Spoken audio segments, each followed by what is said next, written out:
vous avez les roches préexistantes contenant de l'apatite ou du phosphore qui vont être altérées, qui vont libérer le phosphore qui va être assimilé par les organismes.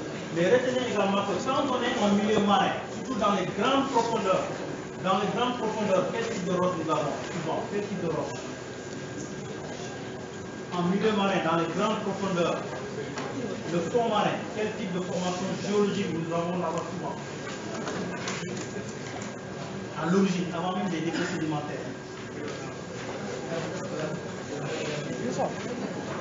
La croûte océanique, elle est constituée fondamentalement de quel type de roche? Oui, ce sont des roches ultra basiques.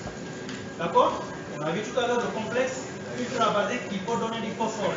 Donc dans les grandes profondeurs, dans les eaux profondes, on peut trouver des eaux qui sont très riches en phosphore et en d'autres substances nutritives. Alors quand ces eaux profondes-là, froides-là, se retrouvent à la surface, on parle de phénomène d'apélie. L'intérêt de cette remontée, c'est que les organismes planctoniques, le phytoplancton comme le zooplancton, vont pouvoir utiliser ces substances-là qui nous viennent des grandes profondeurs, ces substances nutritives, pour pouvoir se développer, se multiplier, pulluler, et quand ils disparaissent, les restes vont être accumulés dans les plateformes des courants. D'accord? Donc ça veut dire également que le phénomène d'apélie peut jouer un rôle très important dans la mise en place des roches phosphatées sédimentaires. Alors, à côté, n'est-ce pas, des gisements phosphatés magmatiques, vous avez les gisements phosphatés sédimentaires et puis vous avez les gisements de type guanos. Regardez cette image-là. Ce que vous voyez ici, c'est l'accumulation des déchets, c'est l'accumulation des excréments d'oiseaux, l'accumulation d'excréments d'oiseaux et de cadavres d'oiseaux qui vont donner de véritables îles comme ça qu'on appelle des guanos et qui peuvent faire l'objet d'un gisement de phosphate. Vous voyez que ça n'a rien à voir avec les gisements sédimentaires ou bien les gisements magmatiques. Donc retenez que vous avez principalement ces trois types de gisements. Donc en fonction de leur mode de genèse, vous avez ces trois types de contextes. Deux types de contexte géologique et ce type de contexte qui est plutôt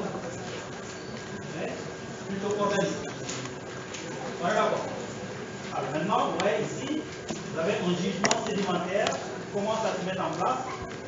Quand vous voyez des épaisseurs comme ça, des dépôts phosphatés, ça veut dire que l'accumulation des restes d'organismes, ce n'est pas en 2 jours, ce n'est pas en 3 jours, ce n'est pas en 1000 ans, mais c'est pendant des millions d'années.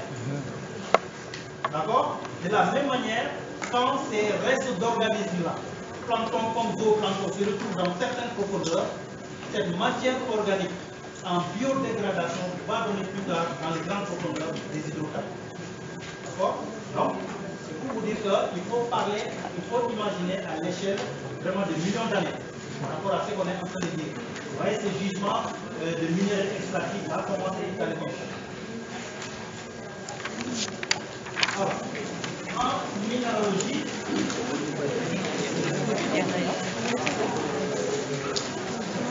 les familles de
vous avez un élément de base. C'est comme quand on vous parle des silicates, vous avez un gros ion qui est à la base.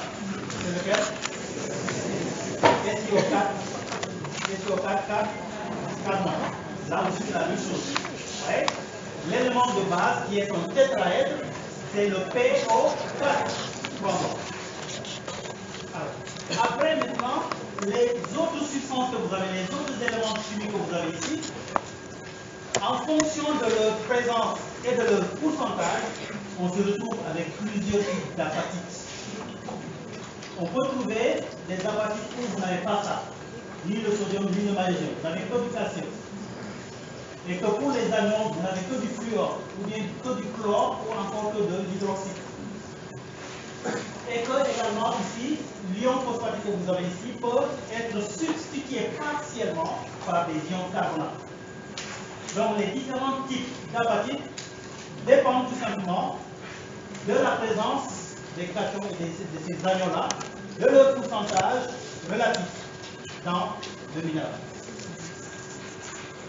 C'est pourquoi ici, quand on parle de famille de minéraux, d'apatites, on parle ici de fluorapatite, hydroxyapatite, fluoroapatite.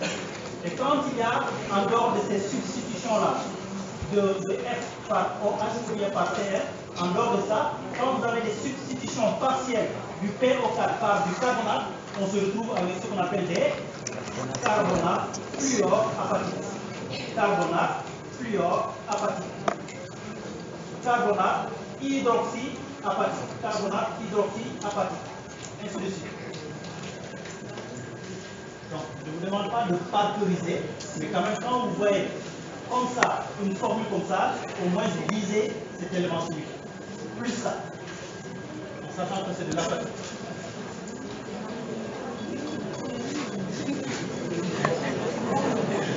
Il y a d'autres choses qui sont possibles.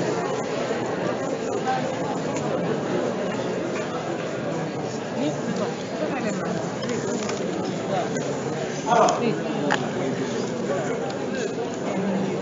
très rapidement, sur le plan pétrographique, quand on doit faire la description d'une roche phosphatée, dans cette description-là, on va s'intéresser à sa teneur en PE.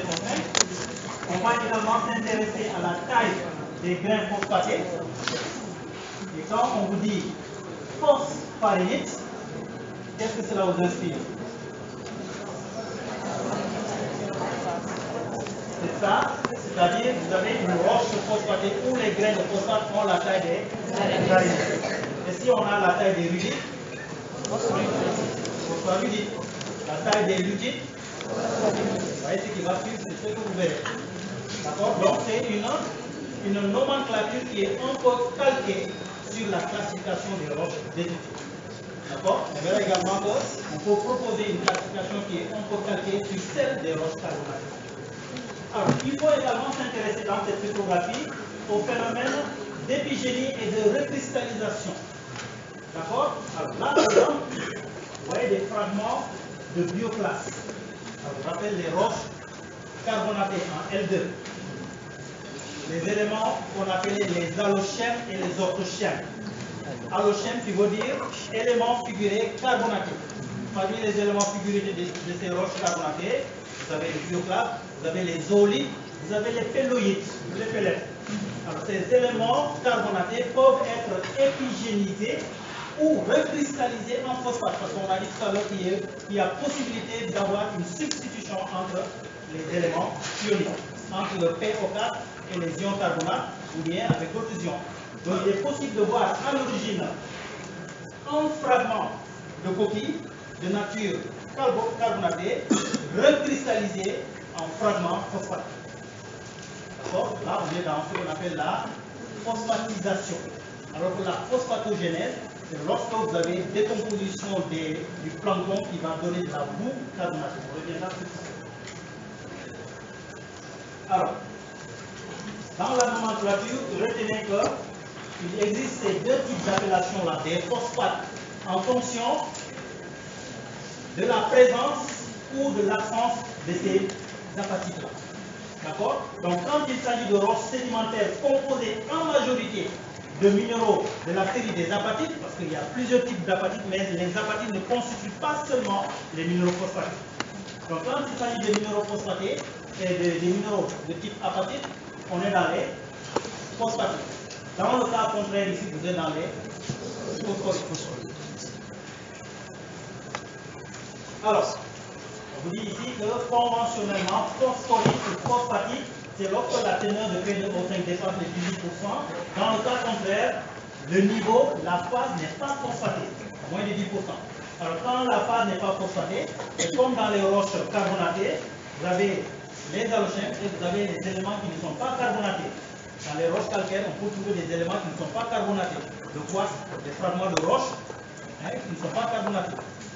D'accord? Ici également dans les roches carbonatées et dans les roches phosphatées, on peut trouver une phase où les éléments ne sont pas carbonatés. Ces éléments-là peuvent constituer ce qu'on appelle une endogame ou bien un exogame.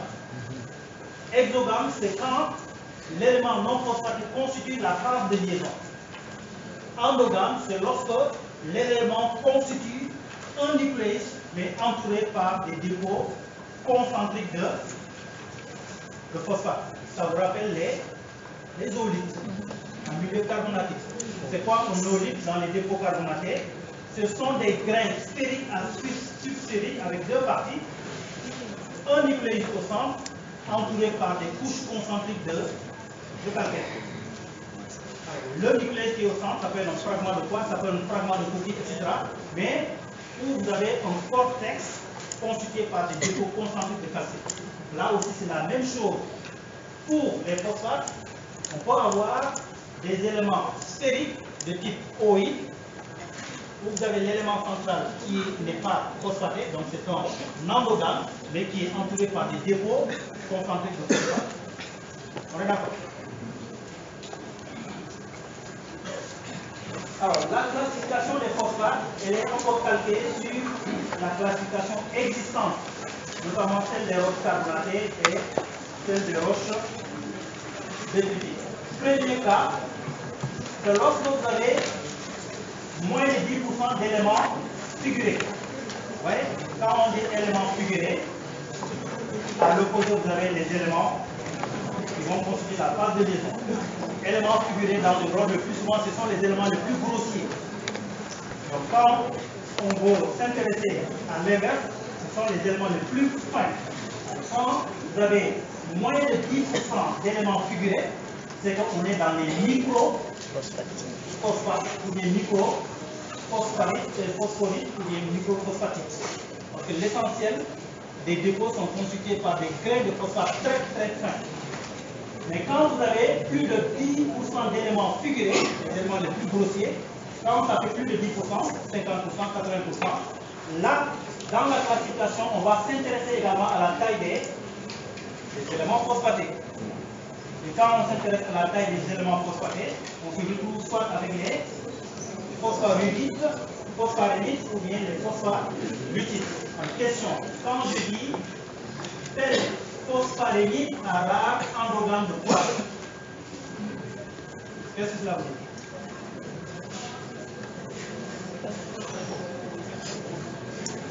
Tel phospharélite à rare endogame de quartz. Comment vous pouvez décrire cette roche phosphatine? Vous êtes en train d'observer au microscope ou bien à l'œil nu une roche. Vous dites que quelqu'un vous dit que la roche que je suis en train d'observer, c'est du phospharélite à rare endogame, du moins tel phospharélite. Qu'est-ce que cela veut dire? Oui.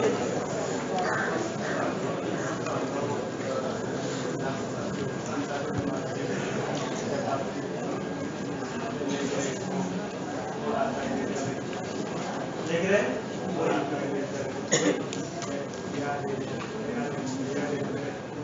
Il y a des? Oui. Oui. Comme il a dit, que d'abord, il a très bien dit que le pourcentage des éléments figurés dépasse déjà 10%. Que les éléments ont la taille des araignées, la taille des sables. Mais chacun de ces grains-là constitue des grains sphériques à subsphériques, mais sans structure interne. Parce que quand il y a une structure interne, un nucléus et un cortex, on est dans les zones. Mais s'il s'agit tout simplement de grains comme ça, sphériques à subsphériques, la taille de ça, on est dans les pénètres.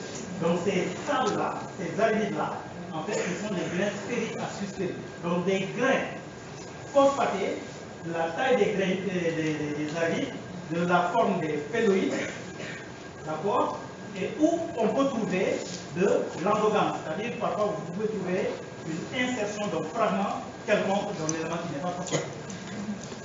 Si je vous demande de faire la même chose pour ça, vous pouvez le faire. Donc, voilà une description pétrographique et une classification des roches sans entrer dans les détails. Alors, synthèse. Conditions d'existence d'un gisement de phosphate. Source en phosphore. Source possible de phosphore. La source possible, c'est quoi? Ce sont les aires magmatiques. À partir de ces aires magmatiques, qu'est-ce qui se passe? Vous avez ces aires, quand elles se retrouvent exposées aux agents d'érosion, vous avez l'altération qui va alimenter de façon directe des organismes des milieux marins. Donc vous avez une alimentation directe à partir du continent, parce que vous avez l'air magmatique qui est exposée à l'érosion, transport de ces produits d'érosion à l'état ionique juste dans le milieu marin.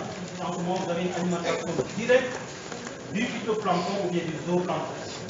Ou alors, vous avez une alimentation à partir des réserves océaniques.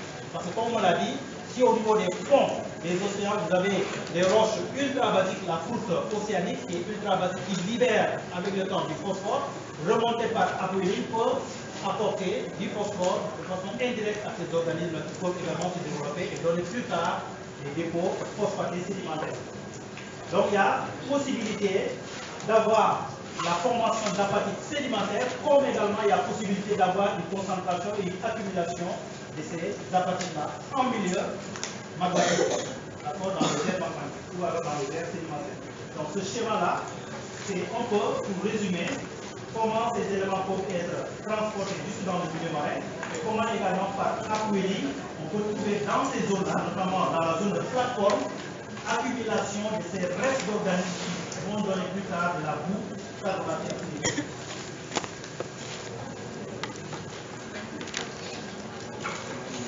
Alors, toujours dans cette synthèse-là, l'origine primaire, c'est résumé ici. Alors, ce qu'il faut retenir dans cette phase, c'est surtout la notion de phosphatogénèse et la notion de phosphatisation.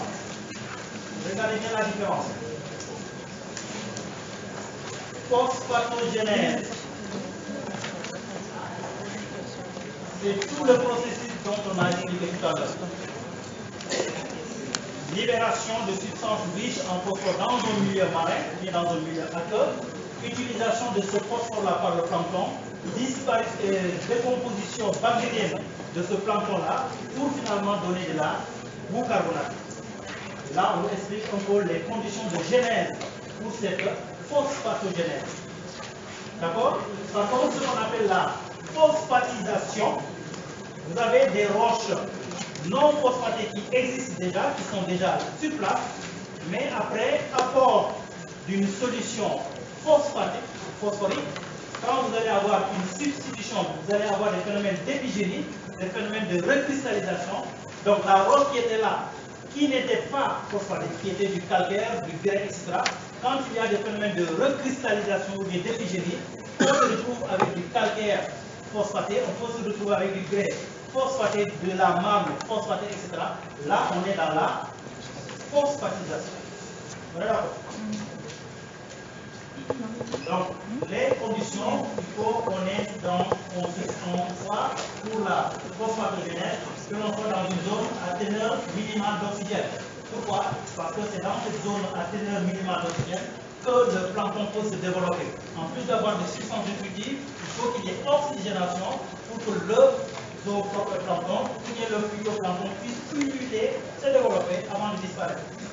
Autre condition, c'est le rapport de ces éléments chimiques-là, le calcium et le magnésium, qui favorise un rapport qui favorise la précipitation ou bien l'assimilation du phosphore.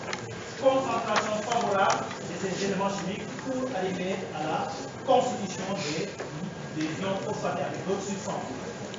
Autre condition, présence bactérienne, parce que les bactéries favorisent la décomposition. Alors, retenez que dans les minéraux phosphatés, en dehors de cet élément qui est recherché, le P2O5, on peut trouver tous ces éléments majeurs. On peut également trouver tous ces éléments en trace. Ce qui veut dire que quand on dit phosphate, vous voyez qu'on peut trouver, on peut exploiter d'autres substances à l'intérieur. Ce qui fait que les phosphates constituent une matière première, constituent un intrant dans la production d'autres substances. Alors, le rapport oxyde de calcium ou oxyde de phosphore, un rapport qui rend compte de la minéralisation du phosphate et de l'importance des substitutions. Quand ce rapport est égal à 1,3, on a affaire avec des fluorapathiques. Quand le rapport est inférieur à 1,3, on a affaire à des minéraux phosphatés de type alumino. Le rapport supérieur à 1,3, c'est lorsque le carbonate se substitue à l'ion phosphaté de l'apatite, ou bien lorsque les minéraux carbonatés sont fortement présents.